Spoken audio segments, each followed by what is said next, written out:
Hello, Planeswalkers! It's time for a Commander deck tech that just makes an absurd amount of mana. It's the original Big Daddy of Zendikar, Omnath, Locus of Mana. Omnath is a 1/1 elemental for 2 and a green, who prevents your green mana from emptying from your mana pool, and he gets +1/+1 for each unspent green mana in your mana pool. This deck, as previously stated, will make you tons of mana, both to swing out with Omnath and to dump into high mana value spells. First up is our ramp section, the biggest section by far. Caged Sun gives your green creatures +1/+1 and doubles the green mana our lands produce. Canopy Tactician taps for 3 green and is an Elf Lord. Devoted Druid is a 2/2 that taps for 1, and you can give her a -1/-1 counter to untap her. Dryad Arbor is the only natural land creature in the game, and she's a 1/1 who counts as a land drop, but she still gets Summoning Sickness. Elvish Archdruid taps for green equal to your number of elves, and is also a lord. Elvish Guidance enchants a land and adds green equal to your number of elves when enchanted land is tapped for mana. Gaia's Touch lets you play an additional forest each turn and can be sacked for 2 green. Gauntlet of Power is a green anthem and doubles the green mana produced by your basic lands.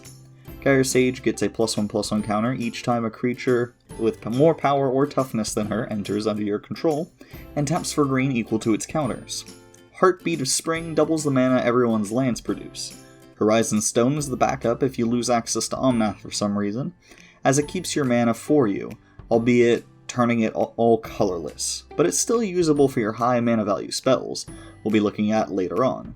It doesn't conflict with Omnath if you end up with both of them on the field either, since Horizon Stone turns mana colorless only if you would lose it, and Omnath prevents you from losing the green mana to begin with. Also, feel free to proxy it with different art. The original artist deserves no credit. Incubation Druid taps for green, or for 3 green if she has a +1/+1 counter and she has Adapt 3. Jiraga Tree Speaker has Level Up, which lets you pay into her at sorcery speed to level her up. At levels 1 through 4, she taps for 2, and at level 5 and up, she lets all your elves tap for 2. Karametra's Acolyte adds green equal to your devotion to green, so equal to the number of green mana symbols on all your permanents' mana costs and ability costs. This does not count reminder text or mana symbols that represent adding mana. You can also start the game with Leyline of Abundance on the field if it's in your opening hand, and it adds an extra green whenever you tap a creature for mana. And it can also be paid into to put a +1/+1 counter on each creature you control. Mana Reflection doubles the mana produced by your permanents. Marwyn, the Nurturer, gets a +1/+1 counter whenever an elf enters your field, and she taps for green equal to her power. Nissa, who shakes the world, adds an extra green whenever you tap a forest for mana, can untap a non-creature land when you control and turn it into a 3/3 creature, and she can make an emblem that gives your lands indestructible. Priest of Titania taps for mana equal to the number of elves on the field. Quairon Elves has you choose a color when it enters, and it can tap for a green or one of the chosen color. Selvala says whenever a creature enters, if its teeth are bigger than other creatures, its controller draws a card, and she can be paid into to add mana equal to the highest power among your creatures. Shaman of Forgotten Ways adds 2 mana of any color, but it can be only spent on creatures. It still counts for Omnath's abilities though. And if you have a total of 8 or more power among your creatures, you can pay into them to make everyone's life totals equal to the number of creatures they control. Vernal Bloom adds an extra green whenever you tap a forest for mana. Wild Growth enchants a land and has it tap for an extra green. Zendikar Resurgent adds an extra mana when you tap a land for mana, and it draws you 1 whenever you cast a creature. Now for the super dorky mana dorks, who all just tap for mana with no other outstanding abilities. We have Elvish Mystic, Fyndhorn Elves, Greenweaver Druid, Llanowar Elves, Llanowar Tribe, Tangled Florahedron, Vine Trellis, and Woodland Mystic. Our support group is rather brief, consisting of Font of Mythos and Howling Mine, both of which let everyone draw extra cards each turn, and Sword of the Perunes and Umbra Mantle, which can both be paid into to untap the equipped creature. Pair either of those with any mana dork that can produce at least 4 mana, like any of the ones that tap for the number of elves you control, and you can produce infinite green mana. Tap the creature for 4, pay 3 to untap, net 1 green mana, repeat ad infinitum. The next group of cards are the ones that help Omnath smash through our opponent's defenses, starting with Alpha Authority, that grants the enchanted creature hexproof and the inability to be blocked by more than one creature. Canopy Cover gives hexproof and makes Omnath only blockable by flyers and reachers, essentially giving him flying without the keyword. Cartouche of Strength gives trample and +1/+1, and when it enters you may have the enchanted creature fight an opponent's creature. Commander's Plate gives Omnath protection from every color other than green, this does not include colorless. Garruk's Uprising draws a card when it enters if you have a creature with 4 or more power, draws you a card whenever a power 4 creature enters your field, and gives your creatures trample.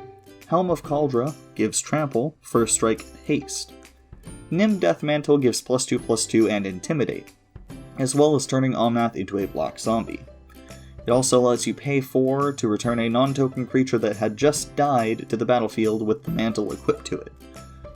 Overwhelming Stampede gives all your creatures trample and +X/+X, where X is the highest power among your creatures. If you have a ton of floating mana boosting Omnath and a bunch of mana dorks, this card can just win you the game outright for turning your dorks into unstoppable 40/40 tramplers. Power Matrix can be tapped to give a creature flying, first strike, trample, and +1/+1 for the turn. Primal Rage simply gives your creatures trample. Prowler's Helm makes it so that only walls can block Omnath. Rogue's Passage is a land that can be paid into and tapped to make a creature unblockable. Shadow Spear gives trample, lifelink, and +1/+1, and can be paid into to remove hexproof and indestructible from your opponent's creatures for the turn. Lifelink on a 40+ power Omnath is a beautiful thing, truly. Trailblazer's Boots gives non-basic landwalk, and let's face it, it's rare to find an EDH deck that doesn't have a handful of non-basic lands. Vivian Arcbow Ranger can uptick to give 2 +1/+1 counters and temporary trample to Omnath. Vorak Battlehorns gives trample and makes Omnath only blockable by 1 creature at a time. Lastly, Whisper Silk Cloak gives unblockable and shroud. Now onto our haymakers. So far this deck has been Mana Dorks R Us with a focus on Omnath and Voltron. But what do you do if you lose Omnath somehow, or can't seem to successfully resolve a spell that'll give him trample or unblockable? Why, you spend your Zendikar-sized mana pool on big spells, of course. Gulta, Primal Hunger, is a 12/12 trampler for 10 and a green that costs X generic less, where X is your creature's total power. Hangerback Walker costs XX and gets X +1/+1 counters, can be paid into to add a counter, and when it dies you make a Thopter for each counter on it. Impervious Great Worm has Convoke, which you really don't need, costs 9 mana and is an indestructible 16/16. Lifeblood Hydra is an X-cost creature that gets X +1/+1 counters, has trample, and draws you a card and gains you a life equal to its power when it dies.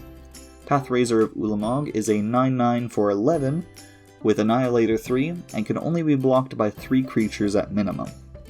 You can run more Eldrazi if you want, but I left the rest of them out because they're expensive at market value. Protean Hydra is another X cost that gets X counters, and if it would take damage, it instead loses that many counters, then at the next end step it gains twice that many counters. Turtle Hydra is an X cost that lets you remove a counter to destroy an artifact or enchantment. Stonecoil Serpent is an X cost creature that can help you out at any stage of the game, and it has reach, trample, and protection for multicolored. Sylvan Offering is an X cost spell that has you and a target opponent make an XX tree folk, and then you and a target opponent each make X 1/1 elves. Voracious Hydra is an X-cost trampler that lets you either make it fight an opponent's creature, or double its counters when it enters. Worldspine Worm costs 11 mana for a 15/15 trampler that makes 3 5/5 tramplers and shuffles itself into your library on death. Worm Calling is a buyback X-cost spell that makes an XX worm. For our lands, we just have 33 force, short and simple. I hope you like this deck. It's a pretty fun combo between a wide deck and a tall deck, letting you emphasize Omnath or start slinging big dumb idiots at your foes. Let me know what you think in the comments below. If you liked it, leave a like and consider subscribing. It helps us out a lot. Thank you and have a great day, y'all.